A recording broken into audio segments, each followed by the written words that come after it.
obrigado, isso é bonitinho. E hoje eu sou um desembargador e de vez em quando aparece alguém no tribunal, me olha e fala, Zé Bonitinho, desembargador José Bonitinho.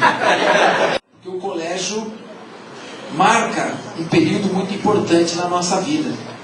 Então meu pai me dizia, quando ele me deixava aqui assistir aula, filho, aproveita, você vai sentir muita falta.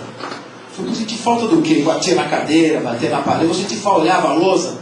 E hoje a gente sente muita falta dessa época, a época em que fizemos os melhores amigos, em que tivemos as melhores histórias, guardamos as melhores recordações. Então, se eu pudesse dar um conselho para os atuais alunos, é que vivessem intensamente o colégio, aproveitassem cada segundo, porque isso é um fato, vocês vão sentir saudade. Então, o futebol, ele tem uma primeira função, que é uma função social muito importante. O futebol entrosa o jovem, ele entrosa a criança. Através do futebol, você consegue aglutinar, unir, formar amigos, formar as turmas que vão ao estádio assistir jogos. Infelizmente, existem aqueles maus torcedores, que como representante do Ministério Público, muito contra a minha vontade, que ninguém gosta de tomar uma medida antipática, como a que eu fui obrigado a tomar, nós tivemos que processar torcidas organizadas de futebol, porque elas representam a antítese do que realmente deve ser o futebol. Os torcedores que vão lá nem assistem o jogo. Não sei se vocês já repararam, ficam olhando para o outro, pulando o jogo inteiro e se xingando. E o jogo que está acontecendo nem prestam atenção. Então, essa é uma função muito importante do futebol. Um dos projetos que nós colocamos era o de aproveitar esses equipamentos esportivos e sociais que tem nos grandes clubes de São Paulo e que ficam ociosos a maior parte do tempo. Você vai no clube à tarde, você não vê ninguém. E poderia, através de convênio com as escolas públicas, veja a força do futebol. O aluno estuda no período complementar ele vai praticar esporte nesses grandes clubes. Quem não se sente atraído de ir numa marca São Paulo, numa marca portuguesa, no Corinthians, no Palmeiras, que são os clubes aqui da capital. Então, através do futebol, você poderia inserir o jovem, dar a ele uma atividade, dar a ele entretenimento, fazer com que ele ficasse com a cabeça focada em projetos construtivos. Porque quando o sujeito está assim, ele tem muito mais possibilidade de se manter no caminho que é melhor para ele.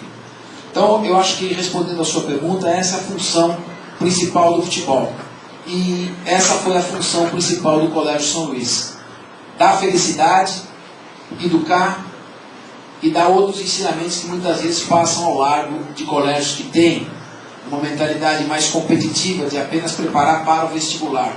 O colégio tem uma função muito mais importante do que essa, de simplesmente preparar para o vestibular.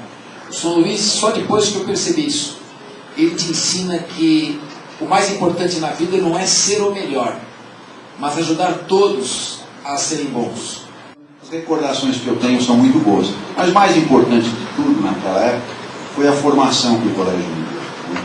A formação religiosa, a formação de caráter e alguns preceitos que eu procuro seguir até hoje.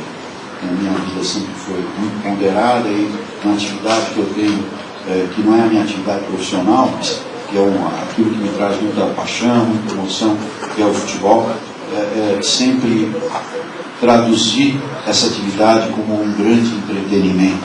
E a gente deve ter muita rivalidade, a rivalidade alimenta o futebol, mas ela deve ser praticada exclusivamente, essa rivalidade, dentro do gramado, dentro das quatro linhas. Fora somos todos esportistas, gostamos muito do futebol. A escola é 90%. Educação, em todos os sentidos, e respeito. Se esse binômio fosse praticado por todas as torcidas, não aconteceria violência.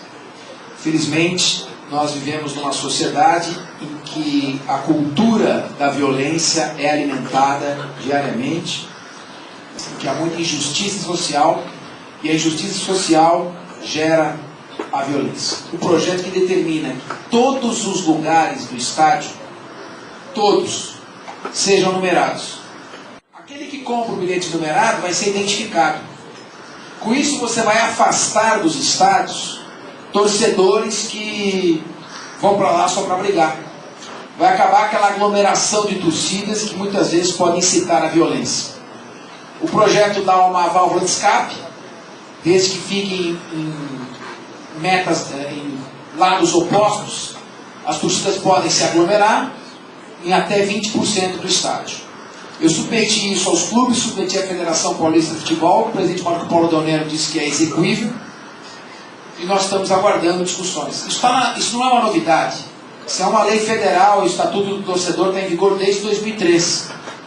Então, infelizmente, ainda não virou lei, mas é uma medida que pode resolver. A solução mesmo está em transformar o nosso país por meio da educação. Incutir na mentalidade da criança, do jovem, a necessidade do respeito. Um ponto que está sendo infelizmente relegado ao completo esquecimento nos dias atuais. Algo que, se a gente falar, é capaz de ser ridicularizado, escandalizado e eventualmente até ser tido como piegas. Mas infelizmente a religião está perdendo cada vez mais espaço na nossa sociedade. O Estado é laico, não tem religião oficial, só que a laiciedade, que é não ter uma religião, hoje, no Brasil e no mundo, é confundida com o laicismo. O laicismo é a hostilidade à religião. E toda e qualquer religião cristã, principalmente a católica, que tem um traço moral, ela é hostilizada e ela é vista com revanchismo. Então, a humanidade perde muito tempo desprezando ensinamentos que constam na Bíblia, principalmente no Novo Testamento, e que, se fossem usados, talvez muitas das brigas, muitos dos conflitos que fazem a humanidade sofrer poderiam ser evitados. Então, a educação, respeito e, embora eu sei que a minha afirmação é polêmica, a religião. E levar mais adiante os ensinamentos de Jesus Cristo que estão esquecidos hoje. Muito obrigado. Primeiro eu gostaria que você levasse o nosso abraço ao professor Fábio Conder Comparato, um jurista emérito, ex-aluno do colégio. Aliás, ele esteve com a gente na comemoração dos 140 anos. E eu acho que a tendência da mídia, infelizmente, é cada vez se mostrar mais deturpada.